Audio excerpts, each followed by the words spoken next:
Welcome back to the Constitutional Clarion. This video is a quick explanation of an important aspect of the New South Wales Court of Appeal's Berejiklian judgment concerning the findings of serious corrupt conduct that had previously been made against the former New South Wales Premier, Ms Berejiklian.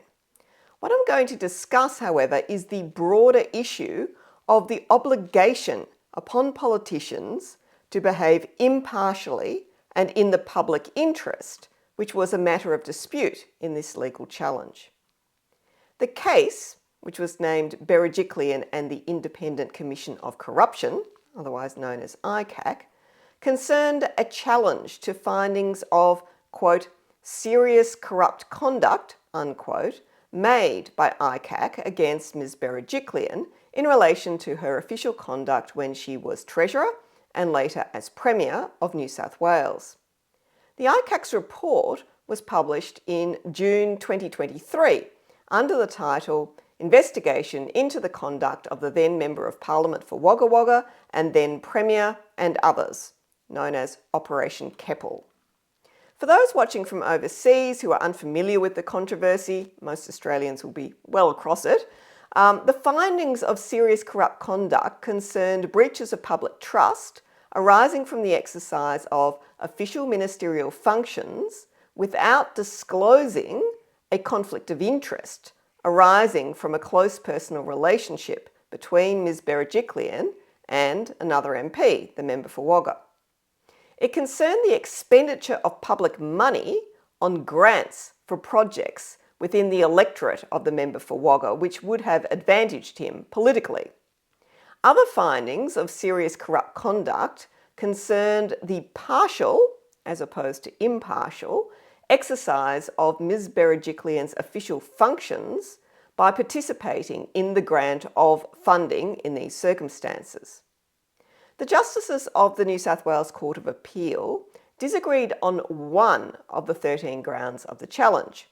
This concerned whether ICAC acted beyond power in making its report because the commission of an assistant commissioner, who was the one who conducted the inquiry, actually expired before the report was fully drafted, and that assistant commissioner or former assistant commissioner was continued on as a consultant. There was disagreement about whether ICAC could adopt the findings that she had made regarding the credibility of witnesses. Now, I'm not going to get into that issue. It's a technical one upon which reasonable minds may differ. What is important for the point of this video is that the New South Wales Court of Appeal, comprised of its three most senior judges, Chief Justice Bell, President Ward and Justice Marr, agreed unanimously upon the other grounds of the appeal, which concerned matters such as conflict of interest and partiality, and critically the obligation upon members of Parliament to act in the public interest. There were 13 grounds for review, but I'll just focus on the ones that I think are the most important. One of the arguments was essentially that it's not corruption if a politician exercises public power to advance a personal interest as long as that interest is non-pecuniary, so not related to a financial interest for themselves.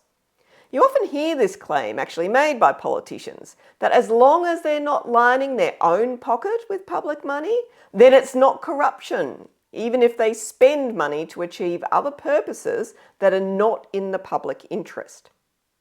In this case, it was argued that a non-pecuniary personal relationship with another Member of Parliament was not capable in law of constituting a private interest that could give rise to a conflict of interest and duty in the exercise of official functions. The court did not buy that argument. It said that the only issue was whether the nature of the private interest was capable of influencing the minister to exercise her public function in a way that conflicts with the proper exercise of her duty. Their Honours pointed to the statement in the High Court judgment of Re Day No. 2 from 2017, where the duty of a Member of Parliament was described as a duty as a representative of others to act in the public interest, including an obligation to act according to good conscience, uninfluenced by other considerations, especially personal financial considerations. And that's the end of the quote. It's not only personal financial considerations that are relevant, therefore. Other interests may also influence a Member of Parliament to act other than in good conscience in the public interest. The New South Wales Court of Appeal concluded that the, quote, duty is breached if a member and/or a minister is influenced in the exercise of a public function or power by considerations other than proper considerations, and irrespective of whether those other considerations arise from a pecuniary or non-pecuniary private interest, unquote. It was argued on behalf of Ms Berejiklian that she had no legally enforceable positive duty to act only according to what she believed to be in the public interest. It was claimed that she only had a negative obligation not to use her position to promote the pecuniary interests of herself or others where there was a conflict between those interests and her duty to the public. The court also rejected that argument.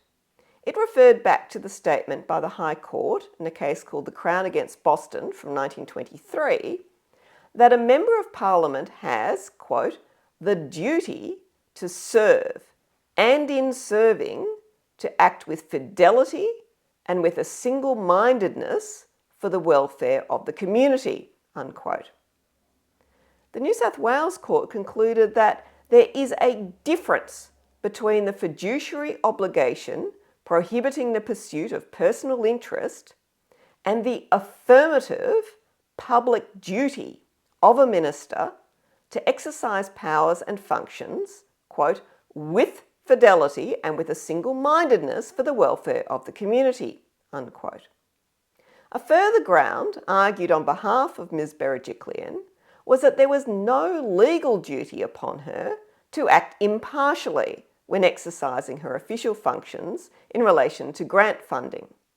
Again, the argument was rejected. Their Honours pointed again to those authorities about the public duty of Members of Parliament and ministers to act in the public interest. They said that duty extends to a minister to whom specific powers and functions are conferred and supports the existence of a duty to be impartial in circumstances where there are purposes for which those powers and functions may be exercised, as well as standards, criteria, or other factors which are to be considered or taken into account in the exercise of those powers or functions. Their Honours concluded that in participating in the decisions concerning the allocation of funding for these grants, Ms Berejiklian was, quote, required to act in the public interest and to exercise the relevant power for the purpose for which it was conferred and consistently with any eligibility and assessment criteria. At the same time, she was required not to take into account any extraneous or irrelevant purposes or consideration, unquote. It remains amazing to me that politicians still do not get this. They seem to think that money in government coffers, once they come to power, is their money to hand out as they wish. But it's not their money. It is public money. And there are laws that govern its expenditure and basic principles of administrative law that govern how the discretion of ministers is to be exercised. One of the things that I frequently say when I'm asked about how to deal with the misuse of public money in grant schemes is that we really need to provide some basic education to ministers and ministerial staff about what their legal obligations are when it comes to spending public money. Many just regard the law as an inconvenience or a problem that has to be resolved by others, like the little people who are beneath them. You see this said time and time again in evidence before royal commissions or parliamentary committees or corruption bodies. Particularly when it comes to spending public money, they treat compliance with the law as optional, measuring whether to comply by reference to what they call risk, meaning the risk of being sued or being caught. Public servants who raise concerns about unlawful spending are often treated as if they're being obstructionist or partisan, even when what they are doing is actually potentially saving the minister from a career-destroying controversy. The bottom line is that politicians are not elected for their own benefit or for the benefit of their party.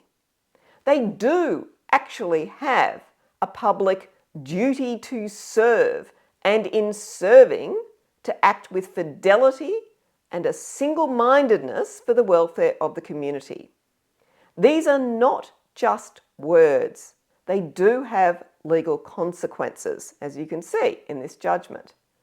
And the law is not just red tape or risk to be managed. Sometimes it can really bite. But perhaps it will have to bite harder and more often before this message finally gets through. Thank you again for watching the Constitutional Clarion. I hope that explains to you a bit more about the judgment, and probably a lot more than anything that you'll read in the newspaper. And as always, I look forward to seeing you next time. Goodbye.